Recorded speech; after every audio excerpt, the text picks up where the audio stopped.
सायरा मंडल अध्यक्ष दिनेश जी सेन वो भी आ रहे हैं, तो उनकी भी बातें रखेंगे वो। तो मैंने बोला अपन तो एक छोटे कार्यकर्ता हैं, तो छोटे कार्यकर्ता पहले अपने दिल और दिमाग में जो आता है वो आपके सामने बोल रहे, बाद में नंबर आवे कि नहीं आवे। तो एक बार जय घोष के साथ में मैं मेरी वाणी को समाप्त करूं। चालू रखो, चालू रखो। तो मैं ज्यादा बोलूंगा तो वीडियो बनेंगे, फिर पहुंच जाएंगे गोगुंदा, बराबर। अब अपन वो कार्यकर्ता कौन, अगर एक वीडियो गोगुंदा जाएगा तो उनके 10 कार्यकर्ता बीजेपी की माला पहनेंगे। इसलिए मैं आपसे कम निवेदन कर रहा हूं, आप वीडियो बनाइए और वीडियो उन कांग्रेस के आकाओं के पास जाना चाहिए, उन कांग्रेस के आकाओं के पास जाना चाहिए, उनको मालूम चल जाना चाहिए कि सूरत ने जय घोष कर दी है, विजय का नारा लगा दिया है और आने वाली 25 तारीख को कमल खिला के ही प्रवासी लोग सूरत बॉम्बे आएंगे वापस। मित्रों, जो आप लोग बोलते हो कि कांग्रेस ने 45 से 50 साल में कुछ नहीं किया था, क्योंकि प्रताप भाई कमेटी आए, सबसे पहले उन्होंने एक काम किया था, जहां पे अपन सब सूरत आते थे, सूरत बॉम्बे मुक्तड़ी पहले बनवाई थी, मालूम है ना। अपनी माताएं बहनें अपने साथ में रहती थी, शौचालय की जगह नहीं थी, मगर कांग्रेस का हक था, 45 साल से प्रधान उनका रहता था, एमएलए उनका रहता था, मगर एक पेशाब घर की व्यवस्था नहीं कर पाई कांग्रेस, वो प्रताप भाई कमेटी ने करवाई। दूसरा 3 कॉलेज ले आए, तीसरा आईटी कॉलेज लेके आए। सबसे बड़ी चीज ये है कि अपने नीलेश भाई सिंघवी क्लास में टॉप रहते थे, कॉलेज में टॉप रहते थे, मगर ये सरकारी नौकरी से वंचित क्यों रहे?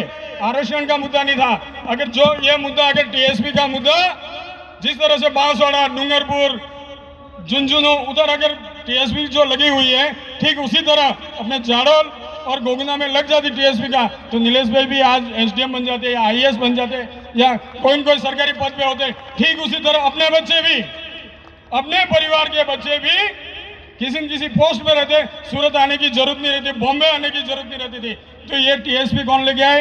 प्रताप भाई कमेटी ले आए प्रताप भाई कमेटी। दूसरा, चौथा मुद्दा, ये लोग चिल्लाते रहते हैं कुछ नहीं किया, कुछ नहीं किया, कुछ नहीं किया। इन्होंने खाली एक ग्राउंड बनाने की एक घोषणा की थी, 2 पत्थर लगाए थे, एक पत्थर लगाया था जहां पे अभी अपने भारतीय जनता पार्टी की सरकार आने के बाद में एमएलए साहब ने जो कॉलेज बनाया था, वहां पे एक पत्थर लगाया था खेल ग्राउंड का, 5 करोड़ की घोषणा की थी। दूसरा पत्थर लगाया था पूर्व विधायक कांग्रेस का मांगीलाल गरासिया के गांव में, उसकी गृह पंचायत चित्रावास में, वहां पे भी खेल ग्राउंड नहीं बना हुआ है, खाली एक बाउंड्री बना के छोड़ दी। और वो जो घोषणा की थी उसका फंड आया होगा, वो फंड इन्होंने अपनी प्राइवेट कंपनियां खोल दी। आज आप देख लो, कांग्रेस के जितने भी नेता हैं 40 से 50 साल के अंदर इन्होंने अपने बेटे को कभी आपके पास में भेजा क्या? अब क्यों भेज रहे हैं? कि विजन मोदी जी का है, इसलिए भेज रहे हैं, क्योंकि हमारे भारतीय जनता पार्टी में भी मालूम नहीं चलता कि कब कौन मुख्यमंत्री बन जाएगा, कब कोई सिटिंग एमएलए टिकट लेने जाएगा, चुनाव आएंगे, और कोई दूसरा कार्यकर्ता को टिकट मिल जाएगा। तो इनका तो विजन वो था, हमारा विजन ये है कि कार्यकर्ता नीचे से लेकर ऊपर आएगा, ऊपर लेवल तक। और इनका कार्यकर्ता क्या है कि बाप दादाओं की जागीर है, परिवारवाद। ऐसे परिवारवाद कांग्रेस की सरकार को उखाड़ के फेंकना है मित्रों। दूसरा, 5वां मुद्दा समझाता हूं, सुन लेना आप। जब से अशोक भाई गहलोत की सरकार आई है, गहलोत साहब की, उन्होंने अपनी जो हिंदू धर्म के जो प्रोग्राम आते हैं, नवरात्रि आती होगी, रामनवमी आती होगी, 4 पूजा की रेवाड़ी आती होगी, धारा 144, ये मुस्लिम को सपोर्ट करने वाली सरकार राजस्थान में चाहिए क्या? चाहिए क्या? जोरदार हाथ ऊपर करके बताइए, चाहिए क्या? नहीं चाहिए। ऐसी सरकार को उखाड़ कर फेंकने का अगर कोई काम करेगा तो हमारे सूरत से जाने वाले प्रवासी लोग भारतीय जनता पार्टी के कार्यकर्ता करेंगे।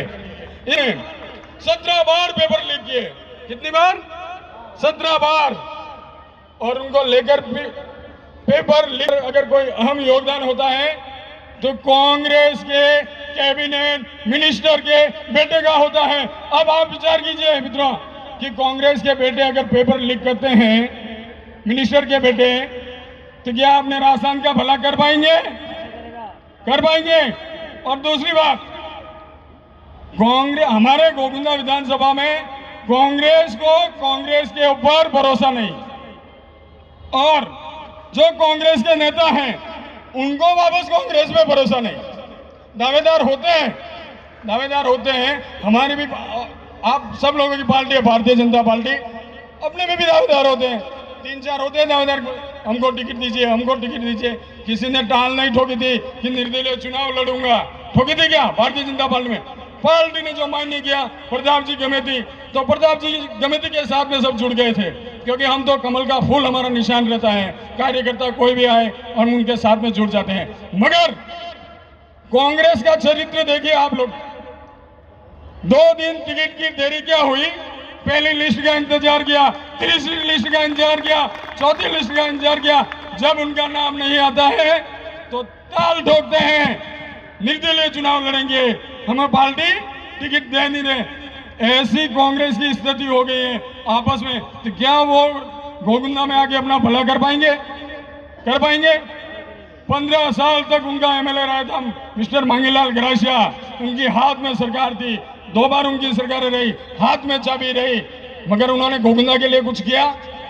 आप आज प्रवासी लोग आप मुद्दा उठाते हो, बस रोडवेज बस का मुद्दा उठाते हो, बस नहीं हमारे पास। मैं स्वर्गीय लहरीलाल जी सिंघवी साहब को याद करूंगा आपके बीच में, एक बार उनके लिए ताली हो जाए लहरीलाल जी सिंघवी साहब के लिए। स्वर्गीय लहरीलाल जी सिंघवी साहब ने महावीर जी भगोरा के साथ में भैरू सिंह जी शेखावत की सरकार थी, मैं छोटा था, अंगुली पकड़ के उनके साथ में चलता था। भैरू सिंह जी शेखावत की सरकार थी और उन्होंने गाड़ी जो रोडवेज बस है साया से सूरत चालू करवाई थी, और उन्होंने एक शर्त रखी थी कि मैं नांदेशमा के अंदर 12वीं का विद्यालय तभी बनवाऊंगा डोनेशन देके, और तभी है जो खेल का प्रोग्राम करवाऊंगा जब आप मेरे सूरत के प्रवासी लोगों के लिए रोडवेज बस चालू करोगे।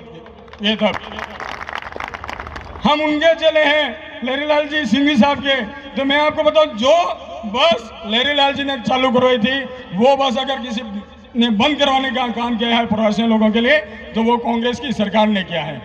आपको और याद बता दूं, लक्ष्मी निगम की बसें चली थी, लक्ष्मी निगम की बस नहीं कि नहीं 2 बस गत क्रम में भारतीय जनता पार्टी की सरकार थी, प्रताप भाई गमेती एमएलए थे, ये बेटे नीलेश जी भाई साहब, किशन सिंह जी जाला, रतन सिंह जी बरवाड़ा, अनेक कार्यकर्ता थे यहाँ पे बॉम्बे मार्केट के बाहर पार्किंग के वहां पे आके उस बस का मुहूर्त किया था। वो प्राइवेट संस्था की बस थी, लक्ष्मी निगम बस सरकार की थी मगर प्राइवेट संस्था की चालू की थी नहीं। अगर आपको मालूम है तो मैं फोटो आपके पास भिजवा देता हूँ व्हाट्सएप ग्रुप में, की थी? जिनको मालूम है हाथ खड़े कर लीजिए, कराई थी बस चालू। जैसे ही कांग्रेस की सरकार आई राजस्थान के अंदर और अपने प्रवासियों की बस बंद करवा दी। ऐसी निकम्मी सरकार को उखाड़ के फेंकने का अगर कोई काम करेगा तो भारतीय जनता पार्टी के कार्यकर्ता करेंगे। और मुझे पूरा विश्वास है मित्रों, मुझे पूरा विश्वास है, अगर आप गोविंदा ही नहीं, गोविंदा के आसपास में आने वाली विधानसभा, कुंभलगढ़ विधानसभा, जाडोल विधानसभा, मावली विधानसभा, वल्लभनगर विधानसभा, उधर पिनवाड़ा विधानसभा, उन तक ये मैसेज जाएगा। क्योंकि गोविंदा जो राजतिलक स्थिति है, राजतिलक से जो मैसेज जाता है वहां पे भी इन कांग्रेसों का सुपड़ा साफ होने वाला है मित्रों, आप याद रखना। और बताओगे जिस ढंग से अपन 2013 में जीत के बताया था, 2018 में जीत के बताया था, यही से जय घोष की घोषणा की थी, और 2023 के अंदर भी भारतीय जनता पार्टी का कमल खिला के और राजस्थान की झोली में भारतीय जनता पार्टी की जो सरकार बनेगी उसका फूल अपना भी वहां पे झोली में डालेंगे। मैं मेरी वाणी को समाप्त करता हूं मित्रों, क्योंकि वक्ता बहुत हैं और हम भी है जो नेता लोगों का और कार्यकर्ताओं का इंतजार कर रहे थे। तो मैंने बोला था नीलेश भाई को, अगर कोई देते स्पीच तो ठीक, नहीं तो मेरे को ही बुला लो।